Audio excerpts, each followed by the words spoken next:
Hello students, class 10 के worksheet 35 में धातु अधातु कंटिन्यू करते हुए हम लोग आयनिक यौगिक के बारे में पढ़ेंगे। आयनिक यौगिक जो होते हैं उसमें एक तो धातु होता है, एक अधातु होता है और उन दोनों के बीच रिएक्शन होता है।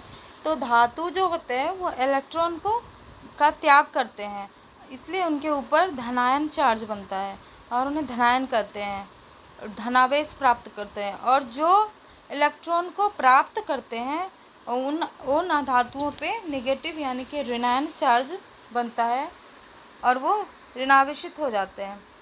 तो ऋण आयन वाले अधातु होते हैं जबकि धन आयन वाले धातु होते हैं।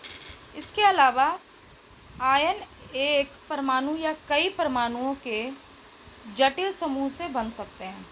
ठीक है, यहाँ आप देख पा रहे हैं कि धातु प्लस अधातु, ये क्या बन रहा है? धातु पॉजिटिवली चार्ज्ड क्योंकि धातु ने इलेक्ट्रॉन का त्याग किया, और अधातु जो है वो नेगेटिवली चार्ज क्योंकि उसने धातु से त्याग किया हुआ इलेक्ट्रॉन को उन्होंने रिसीव किया।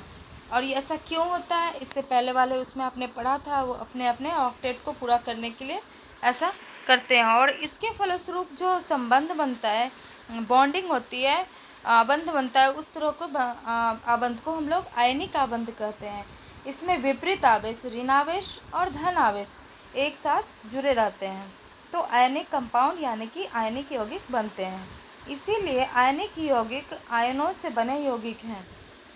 ठीक है, और एक परमाणु का नुकसान या लाभ दूसरे के नुकसान के साथ या लाभ के साथ मेल खाता है, और इस तरह से दोनों एक दूसरे के ऑक्टेट को पूरा करने में हेल्प करते हैं।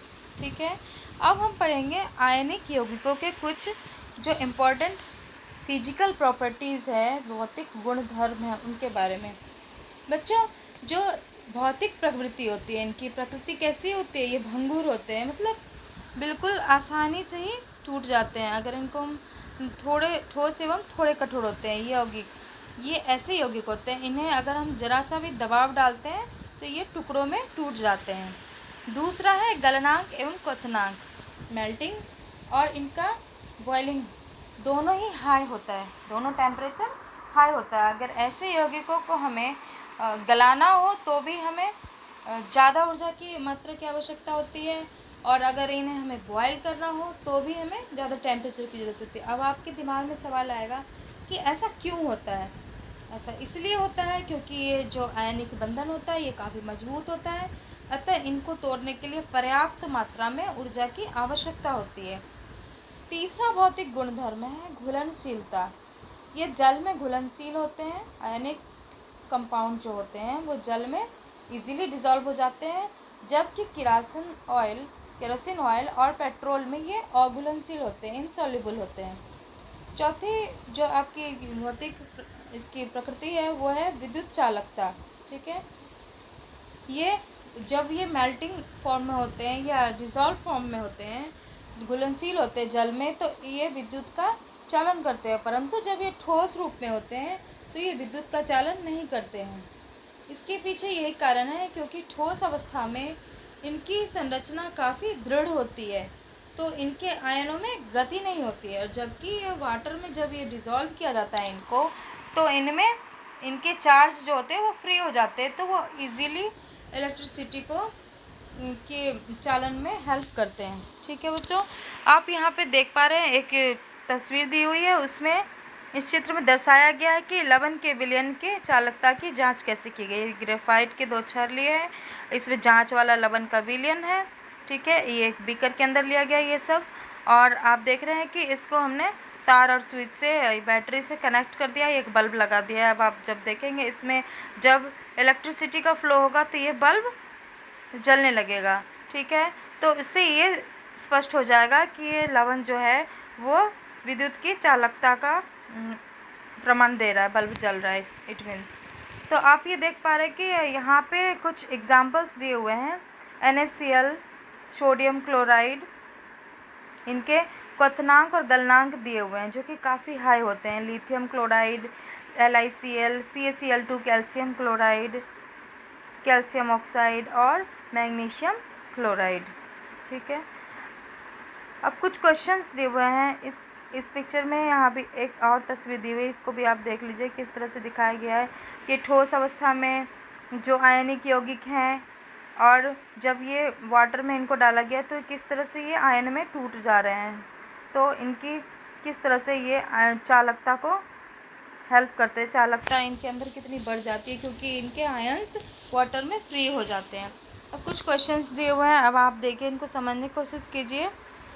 परमाणु इलेक्ट्रॉन प्राप्त करते हैं और ऋण आवेश प्राप्त करते हैं, उन्हें डैश कहा जाता है। जो परमाणु इलेक्ट्रॉन प्राप्त करते हैं यानी कि उनके ऊपर ऋण आयन होगा तो उन्हें ऋण आयन कहा जाता है। परमाणु जो इलेक्ट्रॉन खो देते हैं और धन आवेश प्राप्त करते हैं तो उन्हें धनायन कहा जाता है। ठीक है, जो प्राप्त करते हैं वो ऋणायन और जो खो देते हैं वो धनायन। दूसरा है आयनिक यौगिक डैश डालने पर टुकड़ों में टूट जाते हैं। आयनिक यौगिक दबाव डालने पर यानी दाब डालने पर टुकड़ों में टूट जाते हैं। तीसरा, आयनिक यौगिकों का गलनांक उच्च क्यों होता है? आप बताइए, गलनांक उच्च क्यों होता है? अभी जस्ट हमने देखा कि जो आयनिक यौगिक होते हैं उनके अंदर अंतर आयनिक आकर्षण जो होता है उसको तोड़ने के लिए बहुत ज़्यादा जो होता है energy, high level of energy की आवश्यकता होती है। क्यों? क्योंकि ये आयनिक बॉन्ड जो होता है वो बहुत ही मजबूत बॉन्ड होता है।